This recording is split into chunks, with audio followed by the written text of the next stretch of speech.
Welcome back to the LCS Academy playoffs. Game number 2, it's in the books. EG Academy pulling through with another victory for themselves to bring this to the potential series point to move on into semifinals.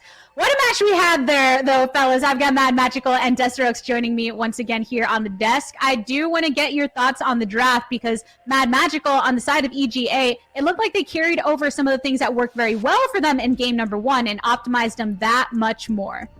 This draft, I feel like, was pretty much an evolution of the first game's draft. It felt so much better, so much more concise on what they wanted to. Team fight, skirmish, right around the 15-20 minute mark. In fact, the 20-minute mark was when they had that really good fight.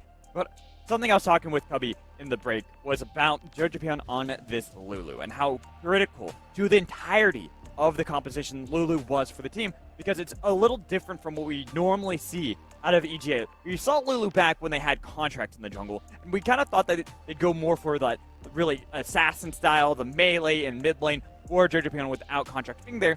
But they seem very confident in Tomio, facilitating him, building him up, buffing him up with that Lulu, Olaf, then Xin Zhao. So I'm looking at this draft, and if you're on Cloud9 side, you have to take that away. This clearly is the core of the identity for all of Evil Geniuses right now, because they play so well around those team fights. The Goon Squad, all of them being together, they'll always look for those scrappy fights right around the 20-minute mark to punish Cloud9. And, you know, if they don't take the Lulu, if they choose to give it away again, don't give EG such powerful picks that synergize so well, like the Xin Zhao. The first 2 picks EG were able to grab were the Lulu and the Xin Zhao. As for the rest of the draft, though, I really like what EG are doing. You said it was an evolution. I love it. Team Luke, you know, he's going against King and Isles. It's a very scary bot lane to go with. Well, if you can't beat him, stun lock him and let someone else do it.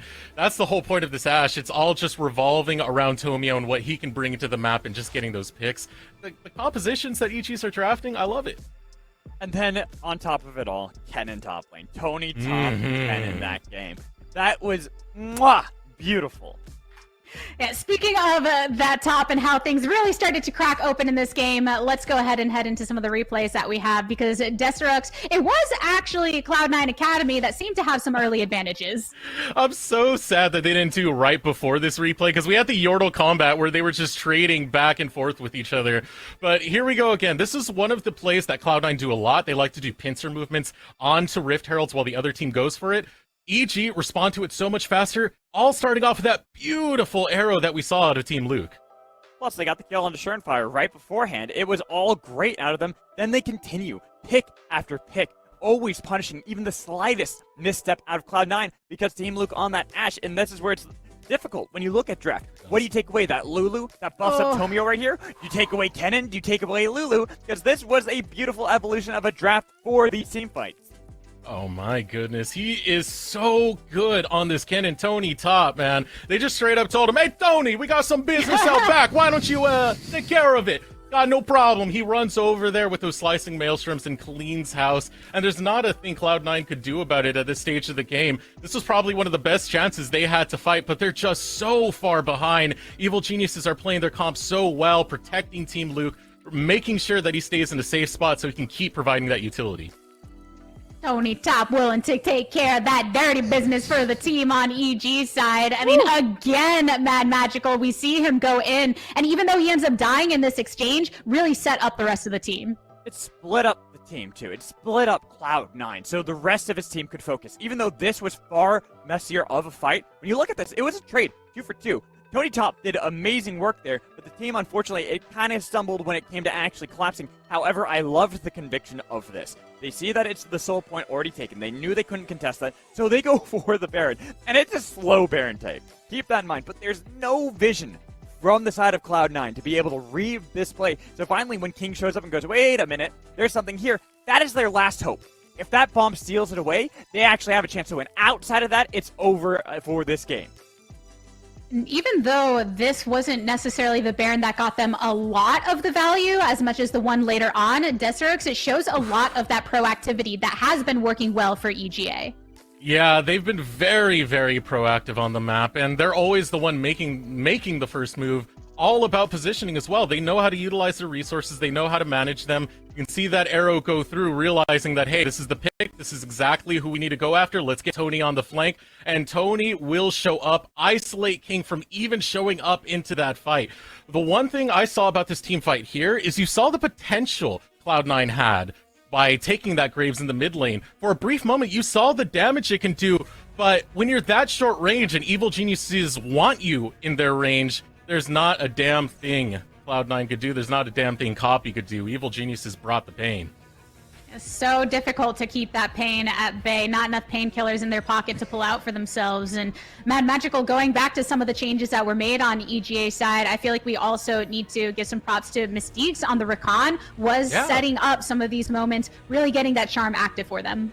I think this was a far better choice than the Leona prior, even though he couldn't take it because Leona was taken right before then. This Rakan and how he was able to set up the team, like I said, everything seemed like an evolution. Even if they had some elements, though Lulu and Ashe, that were the same, it all was a far better composition to do exactly what they did in Game 1. They have Rakan to engage with a buffed up Xin Zhao from Lulu. They can get the pick from Ashe, and then on top of it all, the Kennen to follow it. It all seemed really good, and Mystiques really was the one leading the charge. Team Luke's arrows might have been able to pick a couple members here and there, but it was really Mystiques making those calls like, all right, time to go.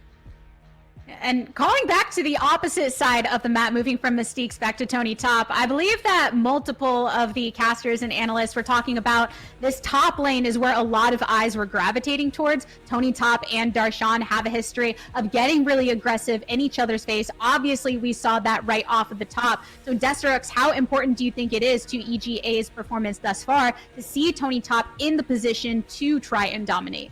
You know what Alex was saying earlier about JoJo being on that Lulu, I still think that is the star of everything, but Tony Top is putting out an argument there. I mean, I could feel Jenkins blushing with how beautiful that Kennen play was. Do they keep revolving around him? They can. I feel like everyone in this is mechanically really proficient when it comes to playing League of Legends. And even if Tony Top gets put to the wayside, you still have everyone else on this roster who is putting on a good performance. As we said, Team Luke has those beautiful arrows. JoJo's done a great job of playing defensively and synergizing with Tomio, and Mystiques' engages are superb. And I'm looking at this as well, like EG, they got a really nice draft. I think this was far better than Game 1. Even if they won Game 1, it was a better draft in Game 2. But I look over to Cloud9 and their draft, I had questions. I was watching this, and I actually love, everyone knows me. I love my meme picks. I love like Graves mid. We've been seeing it, sure, and a couple times in scrims. But it's one of these picks, I feel like if you're going to go for Graves mid, you should have locked that in at 4th round. You lock it in then, you don't get the Gnar like they did for Darshan. That way you hold on to the flex. Maybe that Trundle could go top. In other regions, we actually have seen Trundle played top.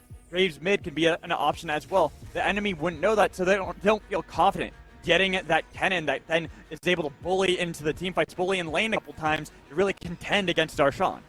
Yeah, I mean, that's the way the draft really went, and that's the way the game played out as well. Taking those, showing your cards too early, we know the value of having these flexible picks, of not really showing where your lane's going to go. That's one of the reasons why Lulu is so prominent in being first pick so many times.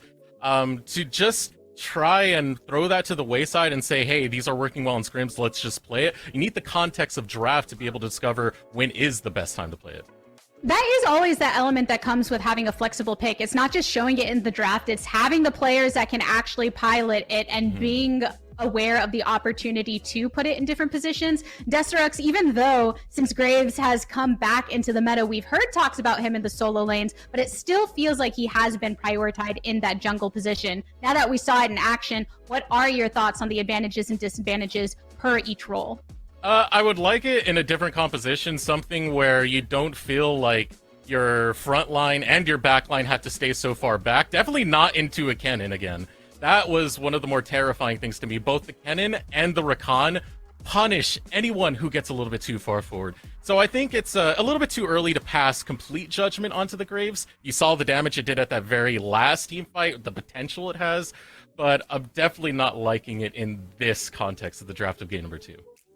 Taking a step back and looking at the holistic picture that Cloud9 Academy has brought to the table, we left game 1 feeling that they should have won until the very last moment. But in game 2, despite having advantages in the early game, it felt like it was EGA looking for the win and calling for it. Mad Magical, what do you want to see from Cloud9? Is it some more decisiveness? Is it staying together as a unit? How do they shut down EGA?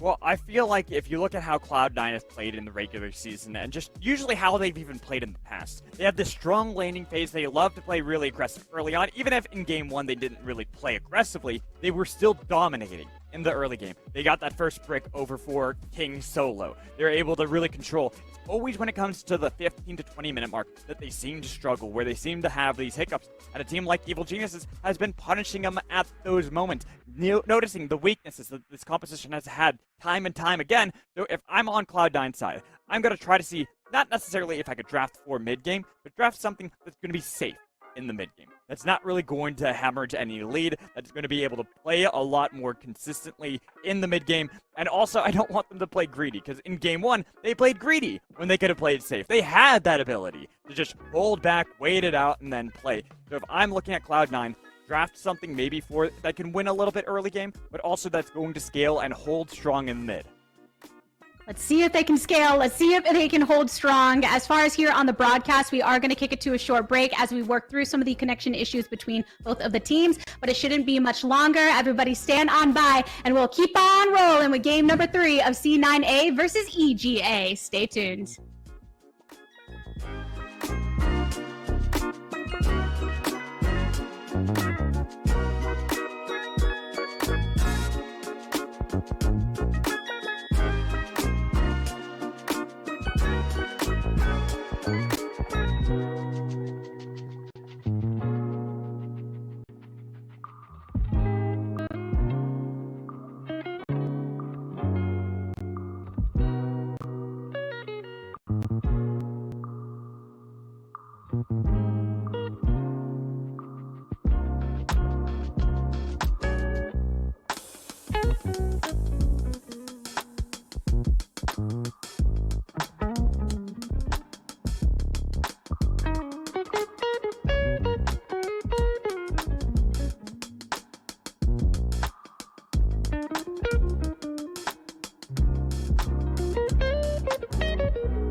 Welcome back to LCS Academy Playoffs. Everything is getting rocking and rolling for us to get into game number 3 of this quarterfinal series. C9A taking on EGA.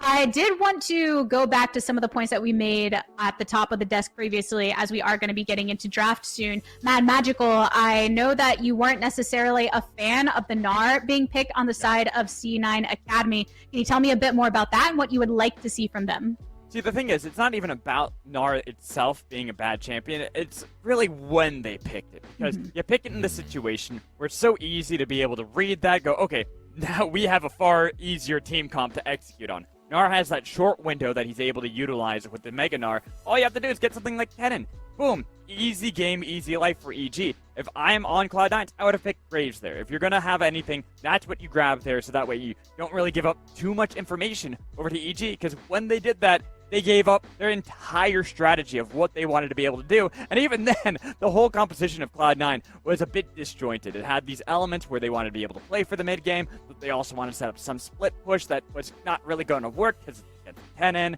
And then mid lane, the Graves pick, while cool on paper, obviously just was not able to do anything because Lulu was able to neutralize them and just shove the wave consistently. We did see some glimmers of hope in the early game, as well as, the late game that I said earlier with the whole copies damage and everything.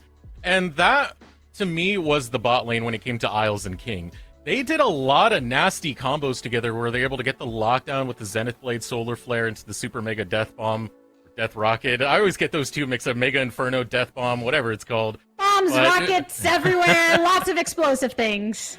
Yeah, but they just blew up that bot lane. They were able to do it multiple times, just didn't result in anything else afterwards. They weren't able to get any real objectives afterwards. Eventually, we have a quadruple Infernal Evil Geniuses running at you, and not much as Ziggs Leona's going to really do about that.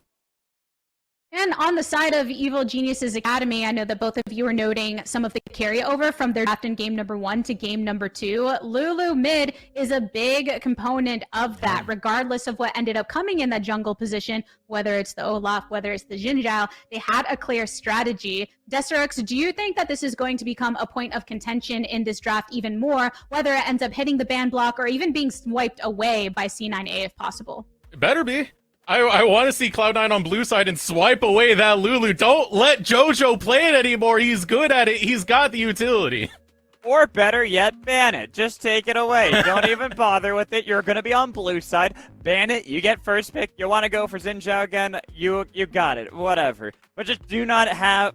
I don't even know if I want to see Ashe either in this game, because Team Luke has been on point with those arrows, so maybe you just take away the utility that Evil Geniuses have been building up this entire time. And in that vein of that utility, right, obviously the Lulu and the Ashe providing a lot of that, but if we're zoning in on Jojo Pyun, it feels like that is really the only time he's bringing out that type of pick. You've both mentioned him going towards AD, having a lot of the melee, more aggressive carry type champions. So do you feel, Mad Magical, that EGA could be a bit more disrupted by the takeaway of that pick compared to maybe some other teams, because it feels like they would have to shift the entirety of their approach to the draft?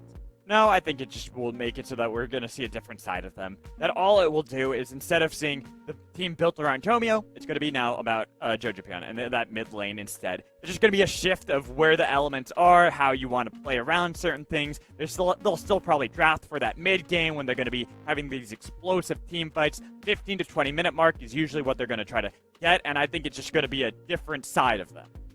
Yeah, and keep in mind that JoJo, even though he's been on this supportive mid role for a little bit, he's still an absolutely great carry player. He was brought into Evil Geniuses as that kind of high-risk, high-reward prodigy who does bring a lot of that high-intensity gameplay. That being said, there's pros and cons that come with that. I had mentioned before that he has some of the highest average deaths per game. But on the flip side of that, he has some of the most kill participation and is the highest damaging mid laner. So he does bring a lot of mechanical prowess and potential. And even looking to some of the information that we got from Cubby, who reached out to the players and did a little bit of that investigative journalism, JoJo's aggression and his ability to really try and get these leads within the game is something that's notable. And Copy had said that he will do everything he can to try and shut him down and keep him from getting to that point. So I am excited to see if that is something that we see a bit more from this game. We're going to go into draft for game number 3. Rafa and Cubby are still bringing you that call. Thank you so much, Latigress. And this is potentially... wait a minute. I got a freeze frame because of how okay. All right. Freeze frame. And now we're back to live, ladies and gentlemen. Game 3 is here, Cubby, and it's match point for Evil Geniuses Academy. Cloud9 are on the back foot, and this is going to be the longest uphill battle for them of this best of 5 series now. It is, and you know what it starts with, Rafa? That's going to be a Lulu ban. I think that was pretty unanimous across the desk and with us that you have to take that away. And I think that for EGA, Big style's been Tomio's the new member. Taking Lulu just makes him feel comfortable, makes him feel enabled, and it also plays against what C9 usually likes to do. C9's the team that Darshan and Copy, as solo laners, they have some of the lowest CS percentage past the 15-minute mark because they like to funnel Schernfire, with the second highest CS percentage after 15 as a jungler. C9 loves to put on solo AP, loves to funnel Schernfire and let him be the big difference maker as the game goes on. When you're going up against the Zen Lulu, it's really tough to do that as a jungler. You're pitted on a pick like Trundle where you're trying to counter that, trying to deal with that. And so I think taking this away, EG's beat you with it twice, your one answer didn't work out, force them to beat you with something new for the third time. C9 intelligently taking that away. We're going to see what kind of answer they have and how they're going to be able to make Schernfire set up for success in this game, because Tomio, with the help of Lulu, has been getting the best of him and C9 in his first 2 games in Academy, and EG, sitting here at 2-0, have a comfortable lead as C9 going to try and throw something different at him. The Xin Zhao being prioritized for Cloud9 this time around, as they are going to have Schernfire access to the warrior himself. Evil Geniuses Academy, as Mad Magical called out. With the Lulu ban, this might mark a transition and change in where Tomio is not the focus. And just as I say that, I might just be eating my words, as they're going to be comfortable taking the Olaf. Yeah, could be just the play, but they recognize that the Ziggs, even though it didn't work out greatly for Cloud9 Academy enough to net them that win, it is still a powerful champion to nab up in this draft. It's something that Team Luke feels very comfortable on. He felt like he's one of the best Ziggs players in Academy, talking with him in past matches. Him and Prismal was the other Ziggs that he shouted out. I think Keith as well. We have a lot of good Ziggs players here in Academy, but Team Luke, his catchphrase, like the one that he likes, is I like to drop bombs. And with Ziggs, guess what? That's exactly what you're doing in this game.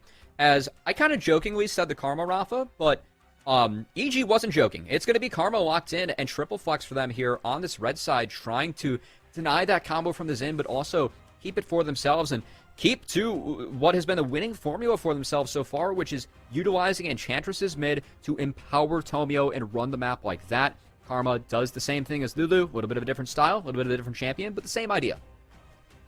We do see a little bit of a change, though, for Copy. Has gone for, we have the Syndra game 1, the Graves game 2, and now something that Copy has said on record he's put a lot of time into really mastering the summer split is the Azir. Even though it's not that we've never seen it before from him, it is something that he has had pulled many saves out with clutch Emperor's Divides. And as we get the Olaf round 3 for Evil Geniuses, this is now we get to see where the Karma starts to get allocated towards. As you said it before, it is a triple flex for Evil Geniuses. We're expecting it to be mid. But it is something that Tony Top has played historically. Don't think Mystiques is going to be on that. And I think that we're going to see a couple support bans coming out here from EG, as they're going to want to blind a support to maintain that Karma Flex in both solo lanes. So Leona going to be taken off the table.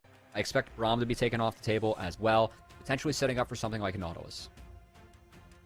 Nautilus could be answered as well. Cloud9 Academy still focused on top side bans, making sure that Tony Top is not on a comfort pick, as so far, even though the stars of the show have been arguably Tomio being empowered by Jojo Pion, you cannot take away the credit of Tony Top being able to pull out miraculous team fighting saves with the Kennen in Game 2, and then, of course, in Game 1 as well.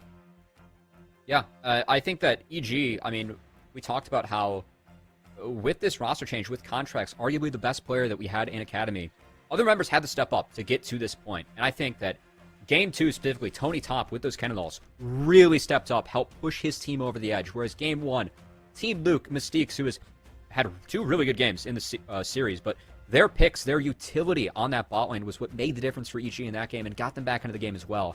We're going to have to see if EG can step up yet again, make this a quick series, as we're going to have a support coming in here. Nautilus is Mystique's most played, should be the pick. You talked about how you usually like to see Nautilus and Ziggs combined. We saw that play to great success with the Ziggs Leona from C9 in the last game. EG, going back to your formula, we'll take the Nautilus here. And I expect a handshake Braum coming out from Isles as... Oh, okay. They pulled the wool over your eyes, Cubby. They said, you know what, we're thinking about the Nautilus, but now we're just going to lock in the Yone. And I'm pretty sure we're not seeing this in the top lane for Tony Top, unless this is a mid lane pick. This is the first time that we get to see Jojo Pyun, as Mad Magical was kind of asking for it. You take away the Lulu, now Jojo Pyun, he's going to get the carry reins back into his hands. His third Yone of the split, and I like how you were referencing what Mad Magical was saying. This is a team that's built around Jojo Pyun. He has funneled gold. That's how EG historically plays, and this time around, with Lulu taken off the table, with that Azir mid, they say, we need to attack this. We feel like we cannot put Karma mid. We're going to utilize the flexibility of that champion, and most likely, I think it's going to end up top. Is all of a sudden, we're going to have Nautilus taken here for C9. I talked about the Braum handshake. Would not be surprised we see that out of Mystique's here, as Alistar would be very difficult to navigate this game. I know it's a specialty pick of his, and I don't think we're going to get too creative with that. And that's Tony Top wants a counter for this Gangplank. Could be a Wukong yet again for him if he wants it. Wouldn't be too bad this game, considering that Varus, Azir, Gangplank, pretty thick backliners that you have to get through. Evil Geniuses. What is the verdict? It is a... Oh my goodness, okay. They went through quite a few picks there. Even with the forewarning that Alistar would have a difficult time, that is their comfort choice of pick for Mystiques in this support role. Karma will be going over to Tony Top in the top lane. Now, Cloud9 Academy, breaking it down for you, Cubby, you've got not only you've got meaningful ways of engage and pick with Depth Charge and Chain of Corruptions, but you also have great ways of disengage thanks to Emperor's Divide, Crescent Guard, and Cannon Barrage as well. So you actually have a lot of space control from Cloud9's composition. Which means that Tomio's ultimate is very important. And C9 have ways to deal with that ultimate outside of just all the zone control they're going to have a part of their team. Of course, that wall from Azir. Tomio has to be very careful about when he pops that ult, as getting through that terrain that is being created on the map. Olaf has difficulty dealing with that at times, and we got him and Tony Top syncing up this time around, whereas Jojo Pyun, he gets the counter pick, he gets the resources. This is a matchup that we've seen him be successful in historically, and going up against Copy, it's going to have to see if Jojo Pyun can get the best of him, take him down, and if EG can win a game where they're funneling their mid laner instead of their jungler.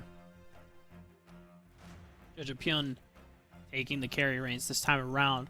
Not on the Lulu duty, and although I don't want to take anything away, that the Lulu duty was played well, executed well, and he performed his role. But now we get to see what the Evil Geniuses Academy squad really made their name off during the summer split when Contracts was in the jungle role, where Jojo Pyun is the one that is forcing the plays. He's looking for the 1v1s, looking for the side lane control. And Evil Geniuses Academy, even though that Lulu was taken away and a majority of the identity composition seemed to have been stripped off of that Lulu ban, it still feels like when you're looking at this composition, you look up from top to bottom, there's still a lot of comfort picks for EG, so I don't feel like that they are not in a uncomfortable position whatsoever. Yeah, I think that the big key for this game, I want to keep our eyes actually on Isles, because when you have Varus Ziggs in that bot lane, really enables both supports to get out on the map to make plays. And Isles with Nautilus into Alistar should have that waning priority. You can outrange the Alistar with the hooks early before he gets 6, really harass him, give him a hard time in lane, and outside of lane as well, if they do roam, decide to make those Rift Herald plays. So I think keeping our eyes on Isles, a real standout support that we have in Academy, and we talked about the members at EG that have really stepped up to get them to this 2-0 C9. They need to have their own members step up to try and weather the storm, to push this game to 5, which they need to try and give themselves a win. I think Isles has a good opportunity to try and do so here. We're going to have to see if he steps up to the task and help C9 make this a series. For Cloud9, Isles, in historic fashion and during the spring split, had marked his place as by far one of the best supports we had in Academy. This series, there's been a lot of picks that have happened off the back of Isles either being caught out or just being slightly overextended. This is the game where he has to step up, and he needs to be the one making those picks rather than being the one caught out. And returning to comfort a little bit for him as well, right? Nautilus, 9 plays, his most played this split, 7-2 with a 7.8 KDA as well. This has been a pick that not only he has had a lot of success on, but his team and how they play around it. He has the opportunity to make a big difference in this one. We're going to have to see if he steps up and helps turn the tides of this series, as EG have come back from being down 3K gold at the 15-minute mark both times. C9 looking to not make the same mistakes this time, not give EG those fights where they're grouped up with their Enchantress and their jungler that's pushing forward. And C9 can have to change things up. They have done so in the draft. Definitely one where if they play the game out a little bit slower, their approach that they've had in the first 2 games, it will benefit them once again if time goes on, forcing EG to hit those early timers with the Enchantress power spikes. C9 looking to change the top, weather the storm this time. Cloud9 Academy do have the benefit of having a little bit of extra guaranteed scaling this time around. When you look at prior games, Euphelios was one of those late game win conditions that didn't necessarily get reached in time. This time around, Gangplank, Azir, not only amazing champions that scale with each item power spike that comes into play, but also fantastic and well known for stalling out games historically, as the barrels and the Azir long-range safe wave clear gives you so much access to preventing siege. And when you consider against Evil Geniuses, yes, you have Ziggs, but you don't have a dedicated long-range marksman that can take down these turrets from a safe distance. So Evil Geniuses, even if they get an early advantage, it could be difficult for them to close out games successfully unless they find the picks prior to making those sieges. I like how you bring that up, Rafa, and I really want to highlight first Rift Herald for EG could be very important. They have Olaf on their team. They want that early jungle priority, but also a Ziggs. If you get Shelly, that's pretty much 3.5 plates guaranteed between Satchel Charge and Shelly. Hitting one of those turrets, and first brick for EG. And EG, team that likes to play fast, has historically played fast as they were the 1-1 specialists in Academy regular season with their aggression, but in the playoffs, it's been a little bit more calculated. As C9 actually grouped up here, they're going to kill this ward, potentially look for a late invade on the Tomio. They know it's happening, though. Tomio I like this approach. Already anticipating the invade. Thankfully, for Evil Geniuses, he doesn't start on the buff, so even though this happens, he's going to be able to start on the Wolves and just path towards the top I side like of the this. map. He's going to try and take the Wolves, hit level 2, and then fight C9 afterwards, as instead, looks like he might be a little bit late to the play. Just going to grant this blue buff going over to Schernfire, as we have a split map scenario. Does deny the Wolves over from the Xin Zhao. We'll have to go onto the top side of the jungle and be a little bit behind. Oh, he's sprinting. He wants it. Yeah, he's beelining for the top entrance now. There is a ward on the side of Cloud9. They're going to know that Tomio is going to be on the top side of the entrance. Unfortunately for Darshan, against Karma, he's not going to be able to win the wave clear war, so it can't really give up priority to try and harass Tomio away from it. I don't think Copy's going to be able to do the same.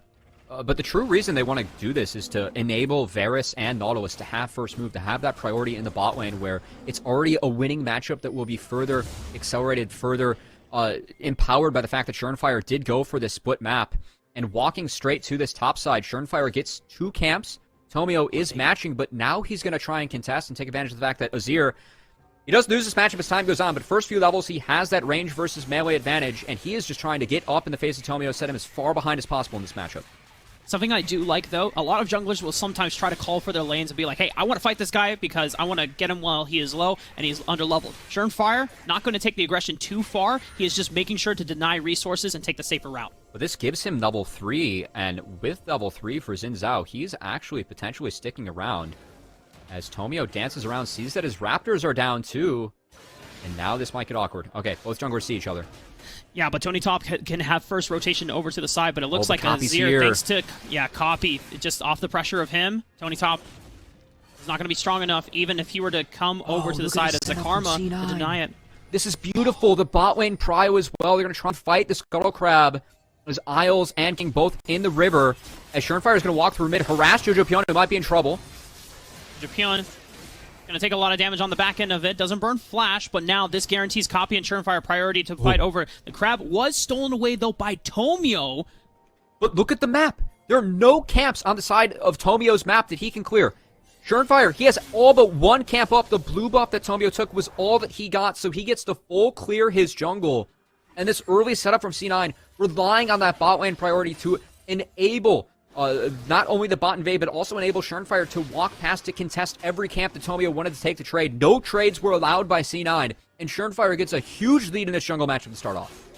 Yeah, he has all these camps to clear out, as you already pointed out. Schernfire can take them free willingly, and he's now just going to beeline it over to the top Scuttle Crab, as that is one of the few remaining camps that Tomio could have safe access to. And even though having the push advantage from Tony Top in the top lane, we already called out before, without mana, doesn't have enough power to be able to push back against the jungler. And this is the setup that C9 was looking for. I know, talking with Copy before the game, he said, you know what, Jojo Pion, of course, he's a really hyped mid laner, but he's very aggressive, and I feel like in the 2v2, me and Schernfire can take him down if he goes for one of these aggressive picks. Jojo Pion going for his Yone this time around. C9 doing very well with their priority and playing around it, making sure that Schernfire is enabled. Tomio's been able to trade rather evenly, and we might actually have a play bot as, oh, okay, Isles was able to Spider Knot onto that one. So Tomio not able to find the gank and will not have to sprint to his top side where he's going to clear out the respawns of both Raptors and Krug. Still a little bit behind where Xin Zhao's at the moment. Seems like we have a pause on the screen. Not sure if we're still going to live at the moment, but assuming this freeze frame in time is still correct, there's a potential for Tomio to potentially start up Dragon, as Surenfire was already spotted on the top side of the map. You don't have priority from copy, but laners are backing away, as it looks like we do have a pause, ladies and gentlemen, as there's been some connection issues from some of the players. We're just going to be waiting on them to be able to get us back into game as soon as possible. But Cubby just taking stock in the first 3-4 minutes of the game being played out by Cloud9, making sure that Surenfire has an insane advantage over Tomio. We've seen leads coming out from C9 early, but it hasn't been a lead in the jungle. It hasn't been Surenfire just sprinting ahead, and I really like the early pathing, the early game plan coming out from C9. Utilizing the fact they had priority in the mid lane early before Yone gets 6 and can start to threaten the kill onto Azir in that matchup. Where they have that Varus Nautilus into Ziggs Alistar, where, especially due to that support matchup, you have priority, you can win and pressure that lane early. EG did a very good job of taking advantage of that. Or C9, I should say, did a good job taking advantage of EG in that time frame, and has rewarded themselves with Surenfire just picking up extra camps early. Tomio, because the respawns, he will be able to pick those up, or at least should be able to. He's going to be drastically far behind in experience, which is very important, but will definitely be behind in gold, which could be very important for Surenfire with these mid-game dragon fights, especially when you have Ziggs, you have Olaf. On red side, easy access to that dragon pit if you are able to get prio, and EG will have to go back to the old strat of trying to pressure mid, trying to find windows where they can chunk out Azir and open that up for themselves. As we are returning to the game, we have Tomio taking that drive by mid, trying to get a chunk out on the copy, who did just TP back, and now will return to his top lane camps. And is glad to see that positive affect the momentum of this series, because it is 2-0 for EG, but both games early have been very tightly contested, Rafa. Yeah, for Evil Geniuses, I think the other thing that is going to be curious to see how they delegate and they handle is the fact that your main enchanter for this Olaf is no longer coming from the mid lane and is coming from your top lane and one of the solo laners. Yes, Jojo Pyun can potentially be splitting on the side of the map as well in Tony Top's place, but anytime that Tony Top has to rotate over for a mid-dragon fight, Darshan necessarily doesn't need to go there. He can always use the Cannon Barrage to be able to impact on the lane, as now we're going in for an all-in mid-lane copy, going for the Emperor's Divide. Jojo Pyun had already used the Fate Sealed in exchange. And meanwhile, top lane, we have a dive being set up. Mystiques is looking to answer, and I think that because Tomio and Mystiques are here to hover, I don't think they're going to be able to execute upon the play. As Isles did have that support prio, does have a level, was able to get here first, but Tomio and Mystiques do successfully protect Tony Top from going down to a dive. Thankfully, Tomio and Mystique's presence is there to neutralize what could have been dangerous for Tony Top, as something similar that we saw in Game 1, where Tomio being able to match Surenfire on any time he went for top lane setups into snowballing Darshan had been neutralized, is going to protect Tony Top in this lane. The Dragon still on the table for either of these teams to take, as, you know, we've seen so far in this series, the Dragon has not been necessarily a hot commodity for these teams unless it's a sure, guaranteed objective to take. C9 do have a window here where they will have mid-priority. Support is here first. They could look. But Tomio is on that blue buff and is close to dinging 6. We're going to have to see if C9 are feeling frisky decide to go for this. Instead, they might look for a contest onto the blue buff, as both Surenfire and Isles are rotating over. Cannon Barrage is available as well from Darshan, whereas Tony Top doesn't have teleport to be able to answer and respond. So you already have global pressure and advantage that would come from the top lane. Tony Top still getting pressured by Darshan now that he has that Sheen Power Spike, able to effectively push in these waves harder. And this is just good team play coming out from C9. Once again, off the reset that Jojo Pyun had to take to match. They find a positive play. They get the Gromp. They slow down Tomio. Now they might have picked Mystiques. Mystiques isn't level 6 yet. He's just going to go down without a hitch. One more auto attack from King will do it, and that's first blood for Cloud9. Mystiques is not allowed to walk up into the river there. That's a big mistake coming out from the support of EG, as he goes down for free. And this will cause the Dragon to go over to C9 as well. We talked about how with Olaf, with Ziggs, you can try and manipulate the waves, fight for that Dragon priority, as red side does give you easier access to the pit. Mystique's getting a little bit too far ahead of himself, get turned into fresh meat in the river, And this Dragon will be turned into fresh meat by Schernfire. C9 take the first monster objective of the game. Tomio is already beelining towards the top side of the map, but I don't think they're necessarily in the best state to be able to contest for a Rift Herald freely. Darshan has a massive wave crashing into the top side. Tony Top has to fight for that. Copy is matching wave for wave against Jojo Pion at the moment. Both Empress Divide and Fate Sealed are available, and already Cloud9, they're ready to take the Rift Herald instead. You can see Isles, once again, this winning bot lane matchup, the fact that he gets to move first on this Nautilus is so important for C9, as he's been the first responder to at least attempting that top play. I know it didn't work out, but he got back out onto that first, was able to help invade the crop, then took down Mystiques, and now is looking to take down the Rift Herald, which once again, EG are late to respond. Now Team Luke, he does have teleport, and that's why C9 aren't quite able to wrap this one up, because if Team Luke did TP to a fight, they would be outnumbered and would be fighting into an Olaf Karma, which they do not want to do quite yet. Mystique's poking his head out in the mid lane as Jojo Pion goes for a little bit of an extensive trade to shove him back that wave. Tomio is currently hovering top side of the map right under Darshan's nose, as still Team Luke has that teleport to be able to answer and respond to a fight if it breaks out in this Rift Herald, but King, with his presence rotating over to the mid lane, he can catch this mid wave while Copy rotates his presence over to the Rift Herald pit. And Tomio decided to reset, so this is the Rift Herald being denied from the team with Ziggs. Another big win for C9 on the map, just thanks to the fact they have this Varus Nautilus priority in the bot lane, are able to make first move in EG. I think the way they have to break this map open, Rafa, is to play through Jojo Pion, try and get a pick on this Yone. You can see Mystiques and Jojo Pion on the minimap, trying to sync up, trying to find King, which they might have just done. Mystiques doesn't have flash to really punish on the King, Jojo? though, so King's going to be able to walk out just fine. Jojo Pion goes over the wall as Ridgeline will come out. Chain of Corruption's a little optimistic from King. Gives the thumbs up. Mystique still can pressure. Doesn't have level 6 though quite yet for the damage reduction, but now they find the Fate Sealed onto Isles, has to flash the wall. Ignite is ticking down. They get on over into the base. Schernfire comes back in for the re-engage. Potentially Isles will give his life, but it's a lot of damage already coming out. Cannon barrage from Darshan all the way in the top lane. Oh, Copy! Gonna force Tomio's flash, but Copy with the roam down collapses onto Tomio, leaving him no reprieve, and Mystiques is now wandering in the base as he will eventually get taken down by King. And for the first time in this series, Rafa, Game 3, it looks like C9 finally able to capitalize off of EG's overaggression as Team Luke. He might get this first turret, but he's also going out. Does he have satchel charge for this? He's trying to force it as fast as he can, but he doesn't have the cooldowns necessary. Now, Cubby, we've talked about Cloud9 having early game leads in the past in this series before, but this is the first time where it feels like a real lead that they can snowball. And this is just straight up too deep from EG. They don't have the Karma TP to support them. Ziggs doesn't have any wards to TP to as well, and Team Nuke's trying to focus down this first turret, get them it for themselves. That's worth more gold than these kills. And Tomio, Mystiques go way too deep, get punished by C9. A lot of free gold going over to them. And another game that C9 immensely outscale. But it feels like this time around, because of the Lulu, it's going to be so much harder for EG to try and break the game. Break that with the Lulu Olaf, Lulu Xin Zhao combo that they utilized in games 1 and 2 respectively. Oh, goodbye. King is in, I don't know how or that occurred at all, but I mean, we already saw King had to burn summoners, I believe, from the previous fight, so that seemed like illegal territory for him to be wandering around in the jungle as Evil Geniuses on a nice pick. They might try to go for an extended fight. Tomio doesn't have Ragnarok. Schernfire likes his chances, though. Ragnarok will be popped out. Mega Inferno Bomb goes slightly wide. They do get the first break for Evil Geniuses, but Tomio's routed off and has nowhere else to run.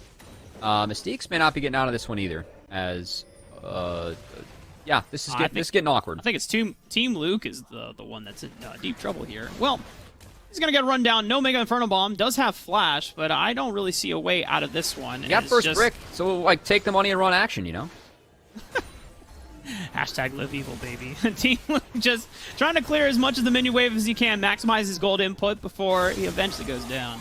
As we have a mid lane play coming out, Jojo Pion taking a turret shot on the back end. Copy being able to answer. Nice Emperor's Divide. As Mystiques is here, he has where did that damage come from? Came from Zirq. I think Jojo Pion's asking himself the same thing, as we're about to get a lot of replays of EG. Once again, we talked about the overaggression. We talked about how EG, they're 5th in the standings, but they're actually 2nd in the amount of deaths that they have in the split. And a lot of that is because when they fall behind, they love to fight back. They feel like They have to take fights. They can beat that teams with their hands to try and get their way back into the games.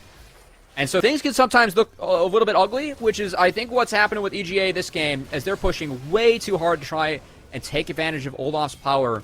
And because of the early pathing from C9, from Schernfire, now they're playing out these waves and lane states. It's just left EG kind of reeling, not knowing exactly what to do or how to respond. As you can see them getting run around the map by Schernfire, just corralling Team Luke, making sure that King gets a little bit of a piece. I think the other thing that we have to point and really just bring light to Cubby is, okay, actually, wait, I just want to see. So he queues in, you move up a little bit, and that's an auto Q auto from Copy. Okay, wow. Yeah, well played. That's big mistake from me, disgusting. JoJo. Yeah. Okay. Now, the other thing is that with Jojo Pyun on the Lulu in the prior 2 games, yeah, yes, they have this karma, but I think the biggest thing is that it's been in the top lane, Jojo Pyun, oh god, Flash, Schernfire, might have enough damage, Wind becomes lightning, doesn't land? Okay, he's fine. Now, Tony Top being on the karma and the enchanter duty means that even though you still have an enchanter for this Olaf, in the early game it's much more difficult to try and get that enchanter out of that top lane where he is being constantly pushed in and has to fight against the pressure of Darshan, but you have Cannon Barrage that can always answer back without having to leave the lane. And so the enchanter that is supposed to buff up this Olaf already when he's this far behind, thanks to that early game lead that Cloud9 were able to establish through the jungle, makes Tomio way less stronger than he has been in the previous games when Jojo Pyun, who was the enchanter, has been able to roam with him into those mid-jungle skirmishes. And that's why we were so adamant about C9 banning out the Lulu, just taking away that strategy, forcing EG to beat you with something else. As it has thrown EG off their game a little bit. We haven't seen the same combo synergy between Jojo Pyun and Tomio, partly because it's a Yone, right? You can't empower the Olaf to just walk wherever you want, and they're falling behind in this game. Now, if you are EG, the one saving grace, Ziggs has taken 2 turrets. Team Luke's pretty big. He already has a completed Loon's Echo. He's going to go for that Horizon Focus second. A very efficient item considering the range of Ziggs with those bouncing bombs. And that might help EG at least steady the ship. I know it's 8-2 on the scoreboard, but it's only a 2.5k goal deficit. And EG has come back from this deficit in the first 2 games. Now, it is a different context. It's a different texture to their team composition, but they've done a good job of finding fights, catching C9 out, throwing them off their mid-game where they're determined to 1-3-1. So we're going to have to see if EG can try and replicate that with the different composition this time around. For the first time this series, Schernfire is massively accelerated. It already has the Core Drinker completed and is working towards that wit's end. So even the magic damage that is coming from Team Luke is going to be slightly mitigated for Tomio and Jojo Pyun, who are slightly behind on curve. Core Drinker has been completed by Tomio, but Jojo Pyun still working towards that Immortal Shield Bow. It's less damage than the Kraken Slayer, gives him more survivability, but when you're behind, survivability doesn't do much if you can't fight the damage back. They find a potential pick on the Schernfire, but he has Crescent Guard, so he can block all the damage away from Team Luke for the moment. Mystiques is now on the retreat. That damage reduction is not going to be lasting much longer. Ignite is ticking down. It's not going to take him down, as Tomio and Tony Top actually routed up Darshan in the collapse, as Cloud, we're trying to bring the whole family for the group photo, but Darshan won't be able to make it to the picnic.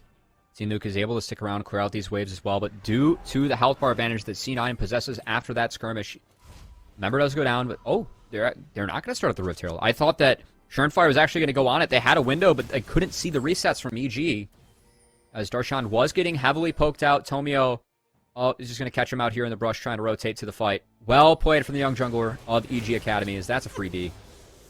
And there we get to see the Enchantress and the Olaf syncing up, as you mentioned correctly, Rafa. It is a little bit more difficult to do on the top side. They're able to do it there, as off a reset, Schernfire, 3 members coming out of base, actually is going to start and pull Shelly, but is scared off by the ward of Mystiques, considering the fact that all of his teammates are getting back out onto the map.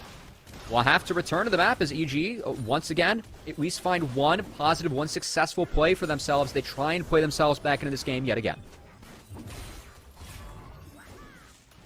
Evil Geniuses being able to slightly recover off of that pick on Darshan, but still offers us the same utility while splitting on the top side of the map. Schernfire and Tomio in a 1v1, as Tomio says, I don't care if you have a lead, I'm going to still try to run you down, but Ragnarok doesn't last forever, Cubby. And Cannon Barrage also is a hell of a drug on your side, as Schernfire is able to win the revenge 1v1. Tomio not able to land the axe after the flash. Big difference there. And also, not having a Lulu in your back pocket, that's also a difference there as well. That said, though, does open up Team Luke to get some significant work done on this mid turret, as he's gonna have to think about getting out of here. He did burn the satchel charge. He might get routed off here by Isles. This could be tricky. Isles has flash. He can just flash Def Charge. Oh, he walks in lane.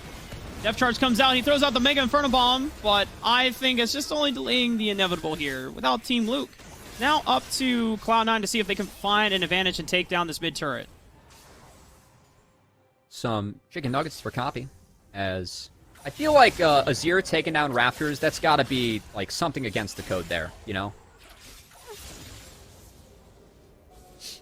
Hey man, it is what it is. But hashtag live evil, right? Cloud9, the third dragon that had just recently spawned will be taken by them, and it is an Ocean Soul Cubby. So for composition that has something the likes of Varus, even though this isn't the heavy AD poked build. Oh, we're going hold again. up that.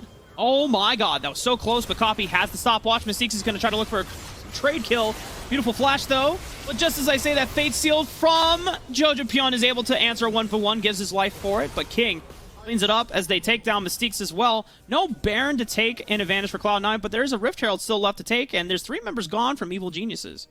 Tony Top tried the TP to get involved, but wasn't able to get close enough, and now Darshan might be catching him out. Tony Top, he has flash if he needs it. He might need Popped? Yeah, well, he's popped the Shirelia's Reverie. He dead. flashes away, but Darshan still follows him through. True damage, baby. Thumbs up for Darshan, as everything, once again, falling apart for EG, and this time, when they were going down with the early deaths, Rafa, Team Luke was at least able to trade out turrets, trade out objectives, playing the Ziggs, but this time, C9 not allowing those things to go down, playing this out a little bit cleaner, and putting EG on the back foot. We talked about EG, how when they fall behind, they love to fight. This is how they feel like they can get themselves back into the game. As, unfortunately, Jojo Pion, he was bouncy house. That's not going to allow you to get back into the game when you're CC'd like that. C9 sync up, come together, find kills across the map, and this finally feels like C9 snowballing the early gold leads they've been earning themselves throughout this series, Rafa. This is the C9 that we wanted to see come up in the series, and why we thought, the majority of the community thought they were favored going into the series as well. Evil Geniuses, without Lulu in the mid lane, it doesn't seem like Jojo Pion and Tomio are able to pull off the same plays that they were able to throughout the series. Tomio, without Wild Growth, without Whimsy, the Olaf does not have the same agency as he does normally before, even this late into the game. As we saw Cloud9, even when they picked the fights against Evil Geniuses, that just off the strength of how far Tomio can take fights when essentially nano boosted. If you're an Overwatch fan, it just essentially just brings it to a whole other level. But now it just feels like without the buffs, Olaf feels like the same champion he does at this point, just slightly out of that mid-game power spike.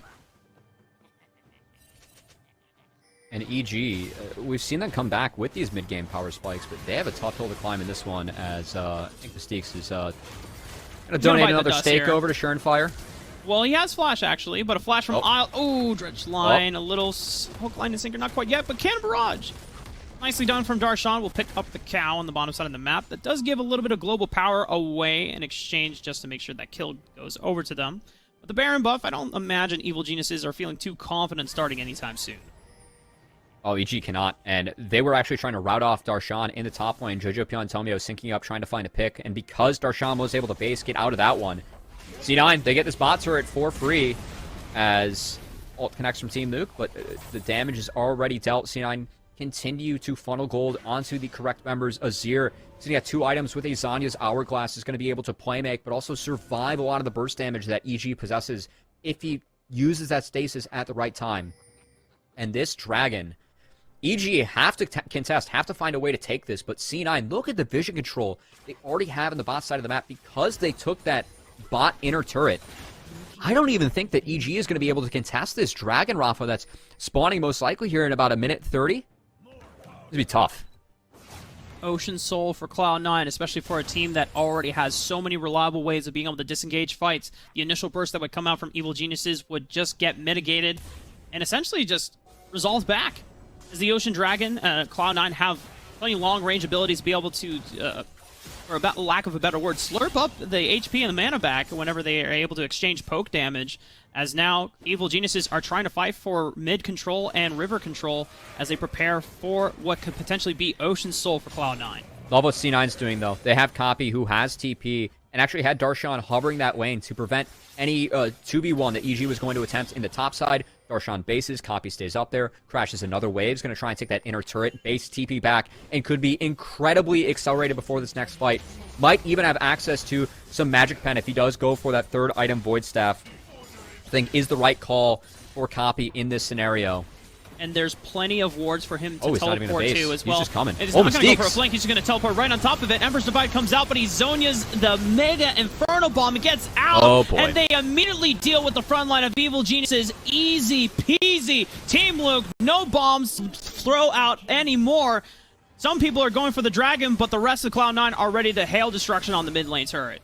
C9 are just going for the throats, and what a dominant game out of them, Rafa, as they got that early lead off of that split and fade, really put Tomio behind in the jungle because Surenfire just ate all of his camps early, and it looked like EG just didn't really know what to do, didn't know how to recover from there as C9. They had early leads in the first 2 games that they dropped. They were up 2k gold, 3k gold around the 15 to 18 minute mark. EG turned each of those games around off of Tomio, Jojo Pion syncing up with that empowered jungler with the Lulu. But no access to that in this game. EG have been run around the map, run rampant, and C9 looking to make this a series as we're likely going to a game 4. And even the engage from Mystiques, in theory, it sounds good, this Fate Seal, but at this point in the game, Cubby, unlike the other series or the games that Cloud9 had earlier in this series, yes, Cloud9 were ahead in terms of macro, but Evil Geniuses were never behind in gold or levels like they are now. And you can see how much of that matters when underleveled Yones and Olafs and Alistars they don't have the damage to burst through on an engaged pick like that. And straight up, I mean, this game's doomed. Like, we're going to need a miracle comeback here from EG and a lot of big mistakes from C9 as it's a 12k gold lead. And it's going to take a little bit for C9 to wrap this up as, of course, they are sieging into a Ziggs. And if EG are able to push late, like super late, and maybe coin flip an Elder, I think that's the only way that they have a chance to get back into this one, because you're going up against an Ocean Soul C9. We're up 12k gold. Oh my god, As make EG the flank Surenfire. Just get in there. You can see it in his eyes. He saw Tomio pop off in the prior 2 games, but now he's 6-0-7 on the Xin Zhao. The Gorging and the Wit's End to his name, not only giving him a ton of survivability, but a decent amount of damage with how far he is just in base levels.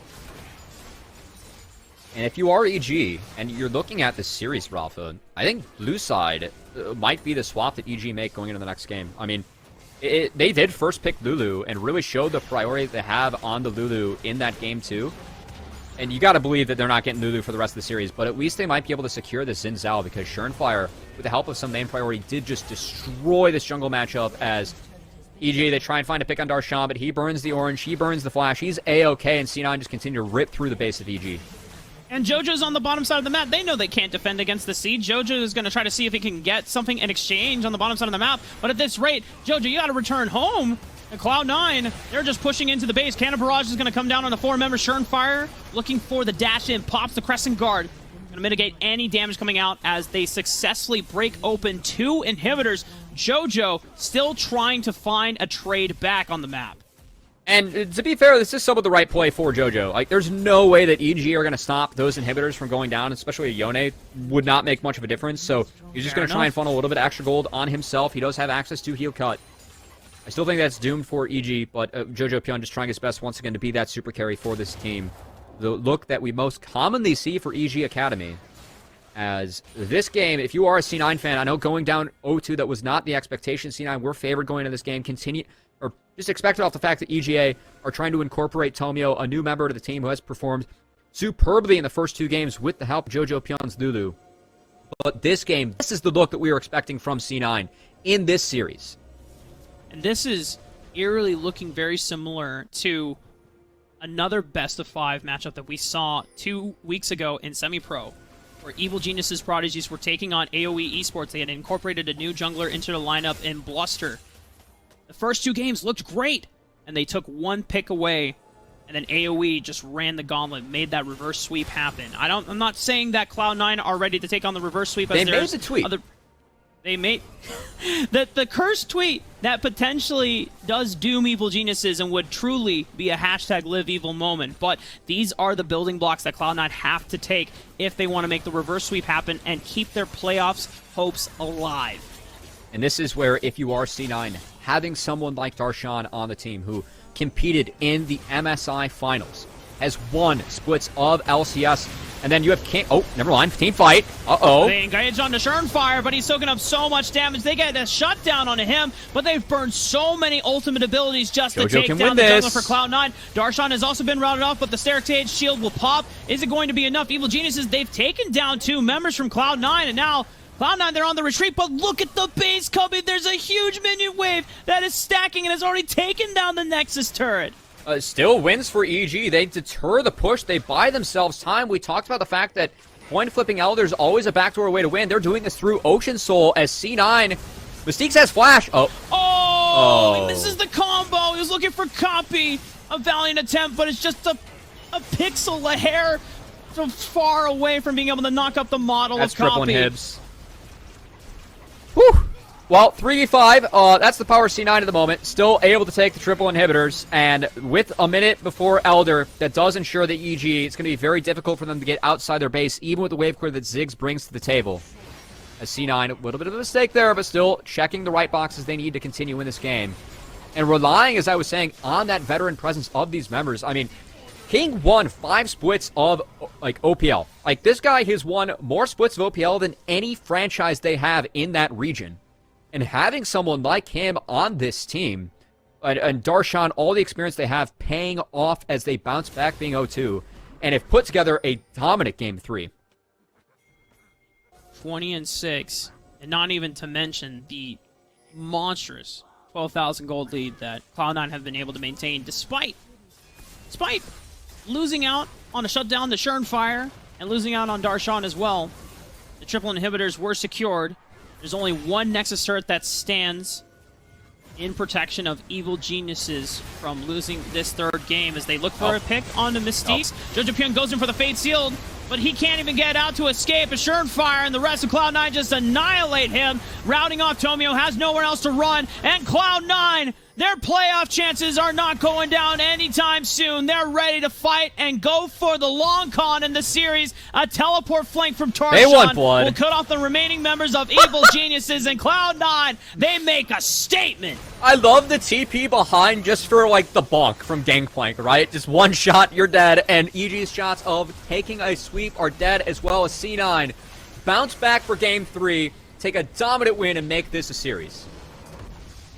Like you said, Cubby, this was the Cloud9 that many people were expecting to come out in this series. Now, it doesn't mean for Evil Geniuses fans that the curse from the reverse sweep might come alive, but for the building blocks of Cloud9, this is where you need to start. You've already mentioned it before, a blue side selection from Evil Geniuses might be what they need to keep them on the best footing going into Game 4. And I'm actually curious because a big pick for Tomio and Fire in their history for Academy, this split, it's been Diana. We've yet to see Diana. These AP junglers has really been defined by Xin Zhao and its Enchantress meta. And if you take blue as EG, maybe you get a ban on Xin and Lulu and open things up for Jojo Pyun, open up things for something like Tomio to take a Diana, a winning jungle matchup, one that Tomio's, Surefire's Diana is fantastic, but Tomio in semi-pro, also very, very good at the champion. As I think EG, they need blue side to try and draw up some more strats, have some more options to first pick, because that win from C9 with the Azir copy piloted that wonderfully in the Jojo Pyun. Shout out to Darshan, who also won Gangplank versus Karma. It's a matchup that Gangplank wins as time goes on, but still holding strong, using that blue side Gangplank to great effect. And I think C9, that's the look we wanted to see. We wanted to see them snowball these leads, not allow EG to climb back into the game like they did the first 2 times. And all of a sudden, Rafa, we have a good best of 5 on our hands. Ones that, if EG don't come up with a different solution, could be going to 5 because C9 have won all 3 early games. And now with Lulu off the table, gonna have to see how EG can adapt. Yeah, something that has remained true even in Cloud9's losses is their early game macro has been absolutely spot on. Evil Geniuses, the only time that they've been able to win out is because they are forcing fights not necessarily over aggression. It has been far more controlled and far more patient and calculated, but the one time where they don't have the Lulu on their side and Jojo Pion is not playing the Enchanter to overbuff Tomio, but instead playing another fighter that doesn't bring the same type of lethality and cohesion with that Olaf, then the puzzles pieces seem to fall apart. But it is not the end of the road for Evil Geniuses, and it's neither the end of the road for Cloud9, potentially, as they bring us to a Game 4, ladies and gentlemen. When we come back, the Tigress, Mad Magical, and Deserox are going to break down what Cloud9 did right and what Evil Geniuses need to do to prepare for Game 4.